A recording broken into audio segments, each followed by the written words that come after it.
guys, welcome to a quick guide on the differences between local and online games and how to survive too.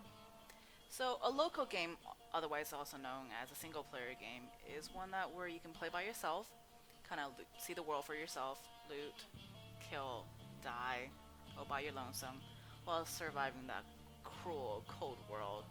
That is how to survive too.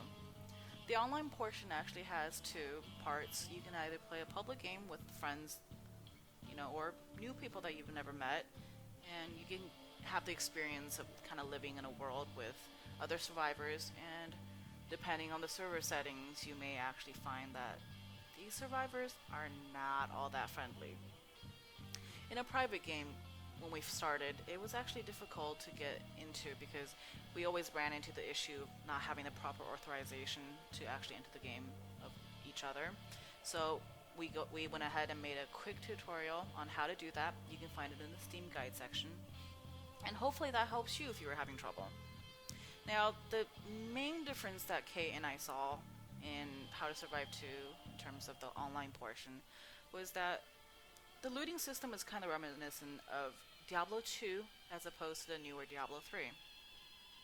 Diablo 3 is where you can kind of see your own loot, you can grab everything, and then your friend wouldn't be missing anything because he would see his own. So, but if you find something that you would love to give your friend, so if you got like a, let's say, Demon Hunter gear that he needs but you can't use, you can drop it for him, and then you can see it.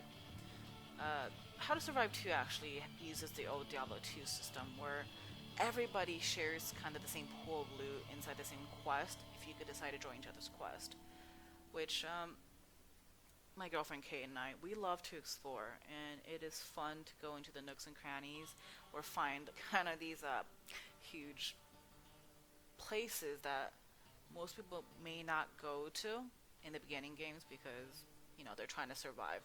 So we found ourselves in a real bad situation where we both kind of ran out of food and water while exploring, stuck in zombie land. And food and water is actually really important to your survival, obviously, right? So one way you can actually remedy that is by going up to Kovac or other quest givers, restart one of the older quests or a new one, especially ones that kind of take place in a city, and you can go ahead and redo the quest by yourselves to kind of gather some food and water for yourself.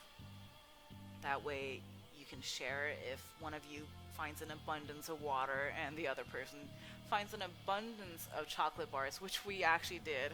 We had that happen to us, so we shared our food and water supplies and we actually made it out okay. Another difference is the experience system. You don't actually level up, just by killing zombies. You have to level up your camp first, and then you can level yourself up, but don't forget about your skills. So it's kind of like a three-pronged system. Now, if in an online game, you can actually both level up the same camp together.